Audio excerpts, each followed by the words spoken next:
Kalau kamu adalah warga Indonesia yang peduli dengan masa depannya, video ini dibuat khusus untuk kamu.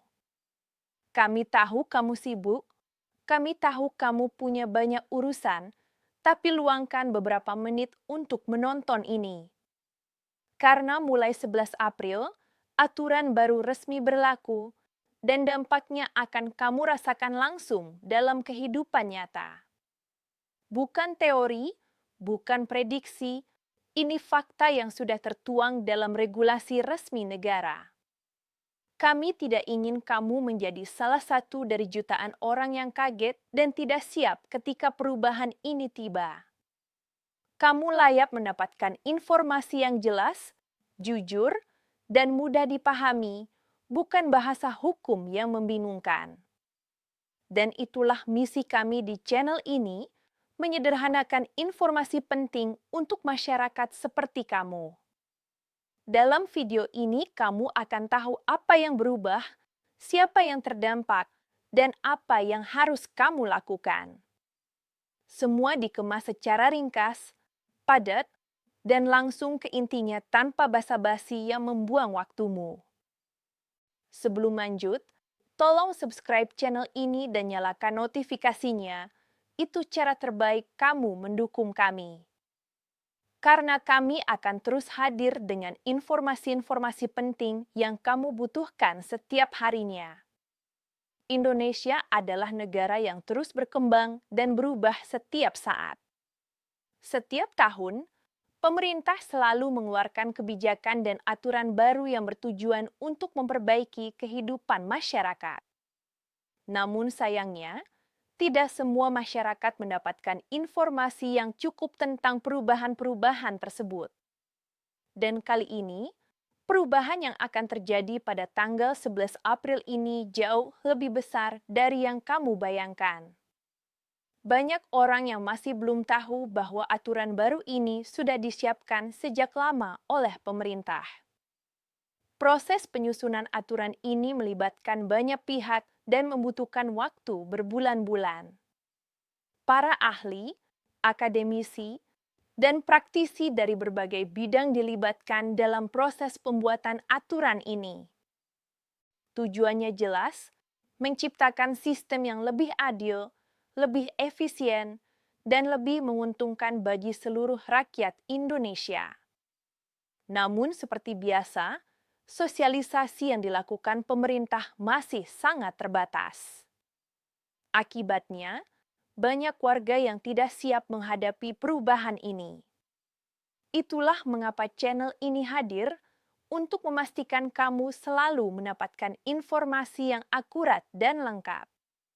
Kami percaya bahwa setiap warga negara berhak mendapatkan akses informasi yang sama. Dan informasi adalah kunci untuk membuat keputusan yang tepat dalam hidup. Sekarang mari kita masuk ke inti pembahasan. Aturan baru yang akan berlaku mulai 11 April ini mencakup beberapa sektor utama kehidupan. Sektor pertama yang akan mengalami perubahan adalah sektor ekonomi dan keuangan. Pemerintah telah menyiapkan regulasi baru yang bertujuan untuk memperkuat ekonomi nasional. Regulasi ini dirancang untuk melindungi konsumen sekaligus mendorong pertumbuhan usaha lokal. Salah satu perubahan terbesar adalah dalam sistem pembayaran digital yang kini semakin banyak digunakan masyarakat. Aturan baru ini mengatur bagaimana transaksi digital harus dilakukan dengan lebih aman dan transparan. Platform-platform digital yang beroperasi di Indonesia wajib mematuhi standar keamanan yang baru. Ini berarti data pribadi kamu akan mendapatkan perlindungan yang jauh lebih kuat dari sebelumnya. Kamu tidak perlu khawatir lagi tentang kebocoran data saat melakukan transaksi online. Karena sistem baru ini dirancang dengan standar keamanan yang mengikuti standar internasional terbaik. Selain itu, biaya transaksi digital juga akan mengalami penyesuaian yang lebih menguntungkan masyarakat. Pemerintah ini memastikan bahwa layanan keuangan digital bisa diakses oleh semua lapisan masyarakat, termasuk mereka yang tinggal di daerah terpencil yang selama ini sulit mengakses layanan perbankan konvensional. Ini adalah langkah besar menuju inklusi keuangan yang sesungguhnya di Indonesia. Sektor kedua yang akan mengalami perubahan adalah sektor pendidikan. Dunia pendidikan Indonesia akan memasuki babak baru yang penuh dengan inovasi dan pembaruan. Kurikulum yang selama ini dianggap kurang relevan dengan kebutuhan zaman akan diperbarui secara menyeluruh. Pemerintah menyadari bahwa pendidikan adalah investasi terpenting untuk masa depan bangsa. Oleh karena itu, perubahan dalam sektor pendidikan ini dirancang dengan sangat hati-hati dan terencana. Salah satu perubahan yang paling terasa adalah penguatan pendidikan berbasis teknologi dan digitalisasi. Sekolah-sekolah di seluruh Indonesia akan mendapatkan dukungan lebih besar dalam mengintegrasikan teknologi ke dalam proses belajar mengajar. Guru-guru akan mendapatkan pelatihan khusus untuk meningkatkan kemampuan mereka dalam menggunakan teknologi pendidikan. Siswa-siswa akan merasakan pengalaman belajar yang lebih interaktif, menarik, dan menyenangkan. Selain itu, sistem penilaian dan evaluasi juga akan mengalami perubahan yang signifikan. Tidak lagi hanya fokus pada hafalan dan nilai angka semata, tetapi lebih menekankan pada kemampuan berpikir kritis, kreativitas, dan kemampuan memecahkan masalah.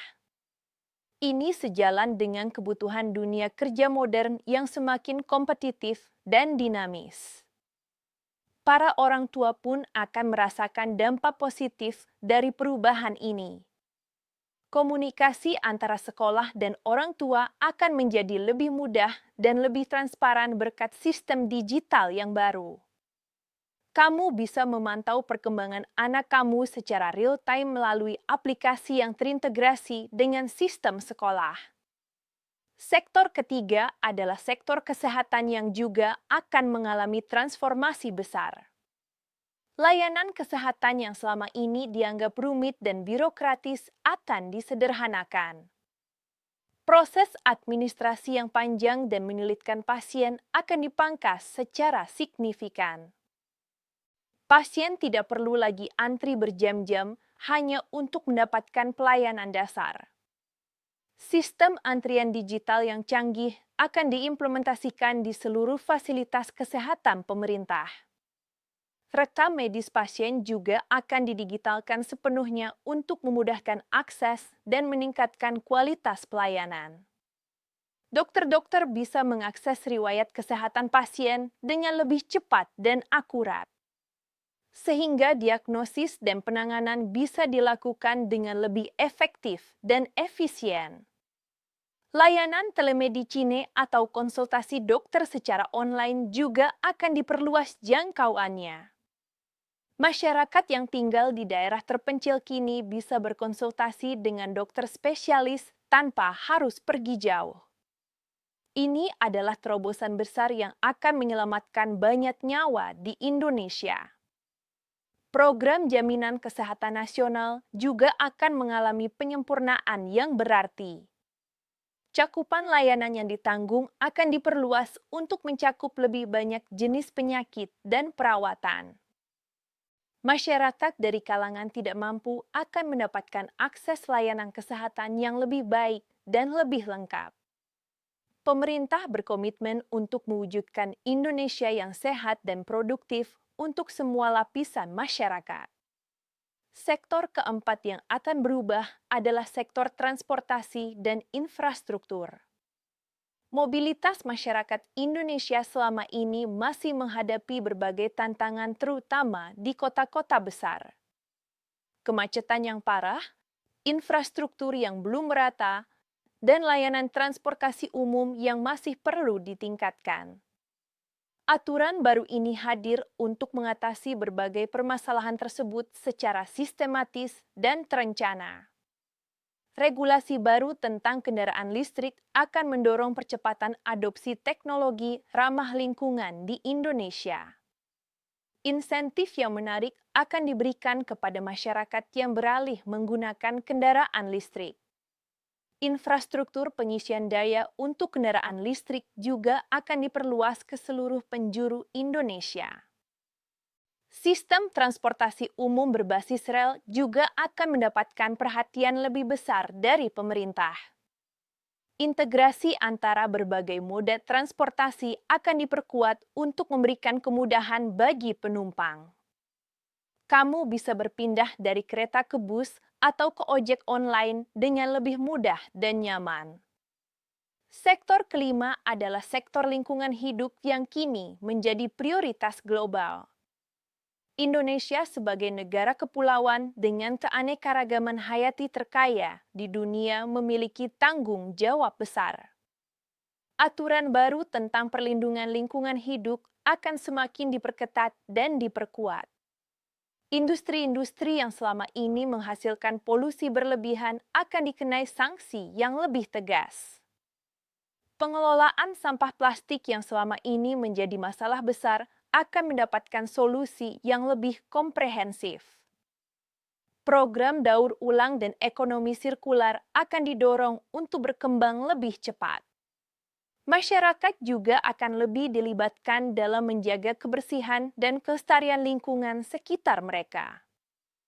Sekarang kita berbicara tentang sektor yang paling dekat dengan kehidupan sehari-hari, yaitu sektor ketenagakerjaan dan perlindungan pekerja.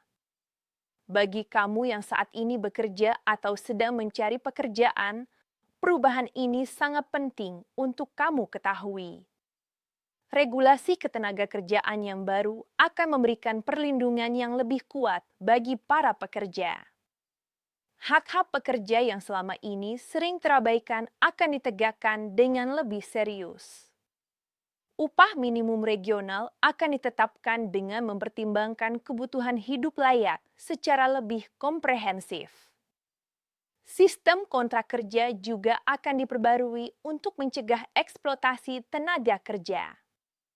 Pekerja informal yang jumlahnya sangat besar di Indonesia juga akan mendapatkan perhatian lebih. Mereka akan didorong untuk masuk ke dalam sistem jaminan sosial yang formal, sehingga mereka juga bisa menikmati perlindungan dan manfaat yang selama ini hanya dinikmati oleh pekerja formal. Program pelatihan dan peningkatan keterampilan untuk tenaga kerja juga akan diperluas. Pemerintah bekerja sama dengan sektor swasta untuk menyediakan program pelatihan yang relevan dengan kebutuhan industri. Ini bertujuan untuk meningkatkan daya saing tenaga kerja Indonesia di tingkat regional maupun global. Era revolusi industri keempat membutuhkan tenaga kerja yang terampil dalam teknologi dan digitalisasi. Dan pemerintah berkomitmen untuk mempersiapkan sumber daya manusia Indonesia menghadapi tantangan tersebut. Sekarang kita masuk ke pembahasan yang lebih spesifik tentang implementasi aturan baru ini. Banyak yang bertanya, bagaimana aturan ini akan diimplementasikan di tingkat daerah? Ini adalah pertanyaan yang sangat penting karena Indonesia adalah negara yang sangat luas dengan kondisi yang sangat beragam.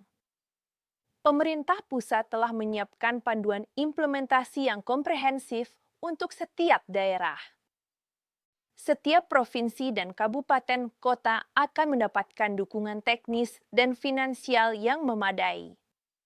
Tidak ada alasan bagi daerah manapun untuk tidak bisa mengimplementasikan aturan baru ini.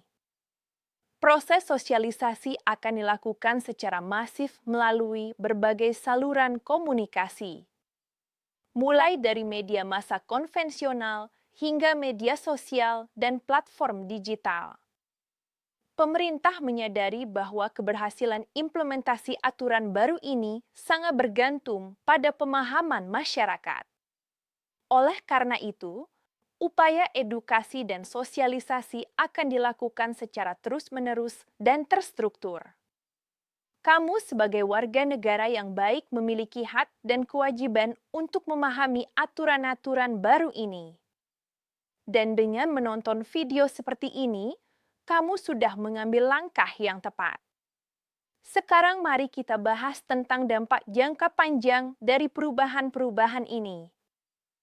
Para ekonom dan analis memperkirakan bahwa reformasi menyeluruh ini akan memberikan dampak positif yang sangat signifikan. Pertumbuhan ekonomi Indonesia diperkirakan akan meningkat secara substansial dalam beberapa tahun ke depan. Kepercayaan investor asing terhadap Indonesia juga akan semakin meningkat. Karena reformasi ini menunjukkan komitmen pemerintah Indonesia terhadap tata kelola yang baik dan transparan. Lapangan pekerjaan baru akan tercipta seiring dengan berkembangnya sektor-sektor yang didorong oleh aturan baru ini.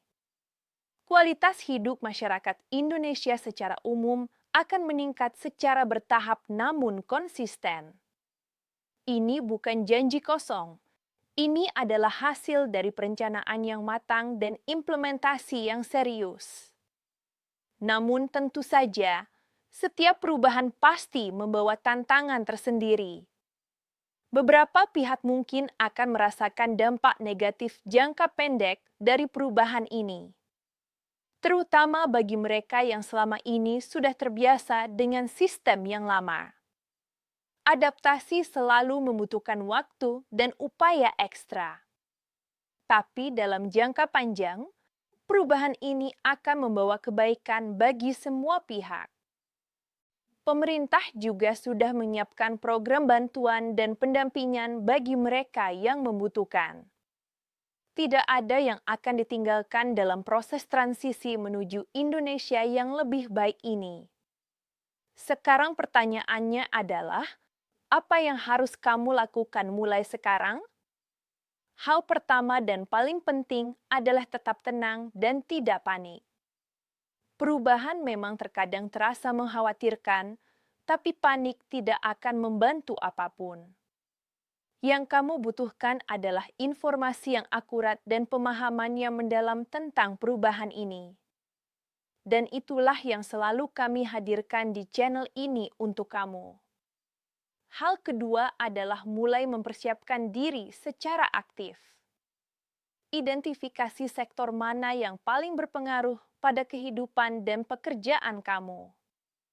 Kemudian cari tahu lebih detail tentang perubahan yang akan terjadi di sektor tersebut. Buat rencana adaptasi yang realistis dan terukur. Konsultasikan dengan orang-orang yang kamu percaya dan memiliki pengetahuan di bidang tersebut. Hal ketiga adalah manfaatkan setiap peluang yang muncul dari perubahan ini. Setiap perubahan besar selalu membuka peluang-peluang baru yang sebelumnya tidak ada. Orang-orang yang cerdas dan adaptif akan mampu melihat dan memanfaatkan peluang tersebut. Apakah ada program pelatihan baru yang relevan dengan bidang kamu? Ikutilah. Apakah ada insentif pemerintah yang bisa kamu manfaatkan? Cari tahu dan daftarkan diri. Apakah ada regulasi baru yang membuka peluang bisnis baru? Jadilah yang pertama memanfaatkannya. Hal keempat adalah sebarkan informasi ini kepada orang-orang di sekitar kamu. Keluarga, teman, tetangga, dan rekan kerja kamu juga perlu tahu tentang perubahan ini. Jangan biarkan orang-orang terdekat kamu ketinggalan informasi penting yang bisa mempengaruhi hidup mereka. Share video ini kepada mereka yang mungkin membutuhkan informasi ini. Bersama-sama, kita bisa menghadapi perubahan ini dengan lebih siap dan lebih percaya diri. Kita semua adalah bagian dari Indonesia yang sedang berubah menjadi lebih baik.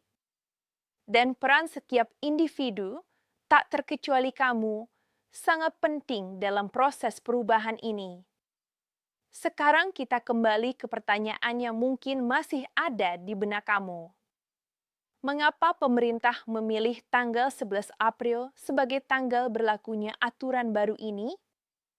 Pemilihan tanggal ini bukan kebetulan semata. Ada pertimbangan-pertimbangan matang di balik keputusan tersebut.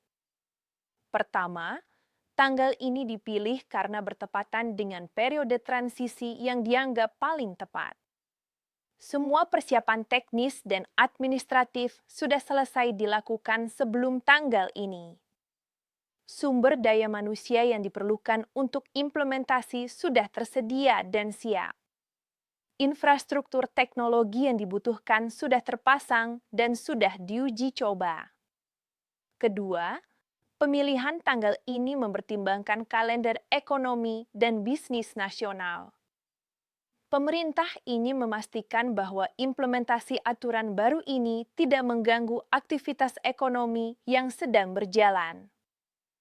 Sebaliknya, implementasi ini diharapkan bisa memperkuat dan mendorong aktivitas ekonomi yang positif. Ketiga, ada faktor koordinasi internasional yang juga menjadi pertimbangan. Indonesia tidak bisa bergerak sendiri dalam dunia yang semakin terhubung ini. Banyak dari aturan baru ini yang selaras dengan standar dan regulasi internasional. Dan timing implementasinya pun disesuaikan dengan dinamika global yang sedang terjadi. Ini menunjukkan bahwa Indonesia serius dalam memposisikan diri sebagai pemain global yang signifikan.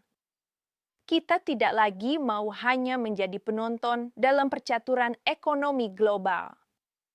Indonesia punya potensi besar dan aturan baru ini adalah salah satu cara untuk mewujudkan potensi tersebut. Mari kita bicara tentang reaksi masyarakat terhadap aturan baru ini. Tentu saja ada beragam reaksi yang muncul dari berbagai kalangan. Ada yang menyambut dengan antusias dan penuh harapan. Ada juga yang merespons dengan kehati-hatian dan skeptisisme. Dan ada pula yang merasa khawatir dan tidak siap menghadapi perubahan ini. Semua reaksi tersebut wajar dan bisa dipahami. Manusia secara alamiah memang cenderung merasa nyaman dengan hal-hal yang sudah dikenal dan terbiasa. Perubahan selalu membawa ketidakpastian, dan ketidakpastian seringkali menimbulkan kecemasan. Tapi sejarah telah membuktikan bahwa kemajuan selalu datang melalui perubahan. Indonesia yang kita kenal saat ini adalah hasil dari begitu banyak perubahan besar yang terjadi sepanjang sejarah. Dari kemerdekaan, reformasi, hingga era digital ini, setiap babak membawa tantangan dan peluang tersendiri. Dan setiap kali, bangsa Indonesia telah membuktikan kemampuannya untuk beradaptasi dan bangkit lebih kuat. Kali ini pun tidak berbeda. Kita akan melalui masa transisi ini bersama-sama. Dan di ujungnya, Indonesia akan menjadi bangsa yang lebih kuat, lebih sejahtera, dan lebih berdaya. Sekarang kita masuk ke bagian yang sangat penting, yaitu hal-hal spesifik yang perlu kamu persiapkan. Untuk kamu yang seorang karyawan atau pekerja, ada beberapa hal yang perlu diperhatikan. Pertama, pastikan kamu memahami hak-hak baru yang akan kamu miliki sebagai pekerja. Jangan biarkan hak-hak tersebut terabaikan karena ketidaktahuan. Kedua, perbarui keterampilan dan kompetensi kamu sesuai dengan kebutuhan yang berkembang. Era baru ini menuntut tenaga kerja yang lebih adaptif dan terus belajar.